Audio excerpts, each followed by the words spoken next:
ഈ മുഖ്യമന്ത്രിയുടെ ദുരിതാശ്വാസ നിധിയിൽ മുണ്ടക്കൈ ചൂരൽമലയുടെ പശ്ചാത്തലത്തിൽ ശേഖരിച്ച തുകയാണ്. ആ ദുരിത നിവാരണത്തിന് വേണ്ടിയിട്ട് ശേഖരിച്ച തുകയിൽ 688 കോടി കിട്ടിയതിൽ 7 കോടിയെ ചെലവാക്കിയിട്ടുള്ളൂ. അത് വേറെ എവിടെയും ചെലവാക്കാൻ പറ്റില്ല. ആ പണം മുണ്ടക്കൈ ചുരൽമലയ്ക്ക് വേണ്ടിയിട്ട് പിരിച്ചതാണ്, ലോകം മുഴുവൻ നിന്ന് പിരിച്ചതാണ്. ആ പണം എന്താ? ആ പണം ഇതുവരെ ആകെ 7 കോടി എന്ന് പറഞ്ഞാൽ 1%.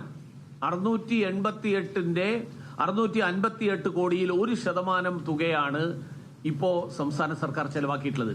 ബാക്കി ചെലവാക്കുന്നതിനെ കുറിച്ച് ഒരു പ്ലാനും ഇതുവരെ പ്രഖ്യാപിച്ചിട്ടില്ല.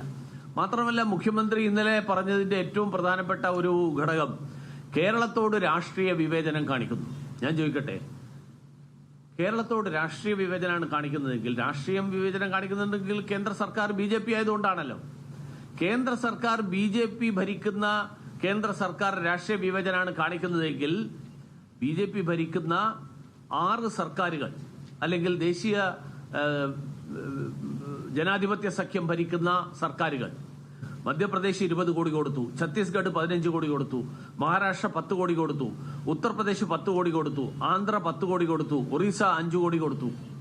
അങ്ങനെ ഏതാണ്ട് 170 കോടി 70 കോടി രൂപ ഈ BJPയും ദേശീയ ജനാധിപത്യ സഖ്യവും ഭരിക്കുന്ന സംസ്ഥാനങ്ങൾ കൊടുത്തു.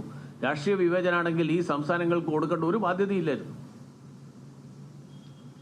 ഈ സംസ്ഥാന സർക്കാരുകൾ രാഷ്ട്രീയ വിവേചനമാണ് കാണിക്കുന്നതെങ്കിൽ കേരളത്തിന്റെ ഒരു ദുരന്തത്തിന്റെ പേരിൽ BJP ഭരിക്കുന്ന സംസ്ഥാനങ്ങൾ ദുരന്ത നിവാരണത്തിന് വേണ്ടിയിട്ട് സംഭാവന ചെയ്യേണ്ട ഒരു കാര്യമില്ല. അപ്പൊ ഈ തരത്തിലുള്ള രാഷ്ട്രീയ വിവേചനം കാണിക്കുന്നു.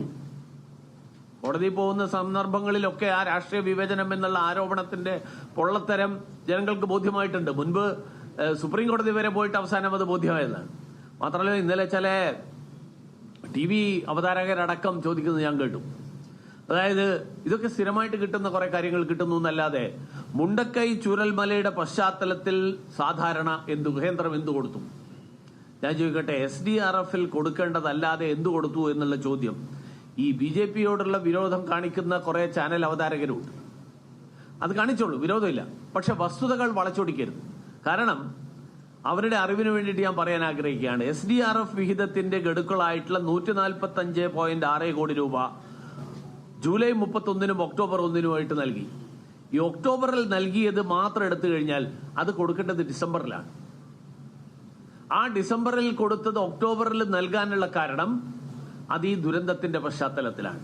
മാത്രമല്ല, ഇതിനു പുറമെ ദുരന്ത മേഖല സന്ദർശിച്ച IMCT ഇന്റർ മിനിസ്റ്റീരിയൽ ടീം, ആ ഇന്റർ മിനിസ്റ്റീരിയൽ ടീമിന്റെ റിപ്പോർട്ട് അനുസരിച്ച് ഈ കഴിഞ്ഞ ദിവസം 153 കോടി രൂപ പ്രത്യേകം അനുവദിക്കുകയും ചെയ്തു.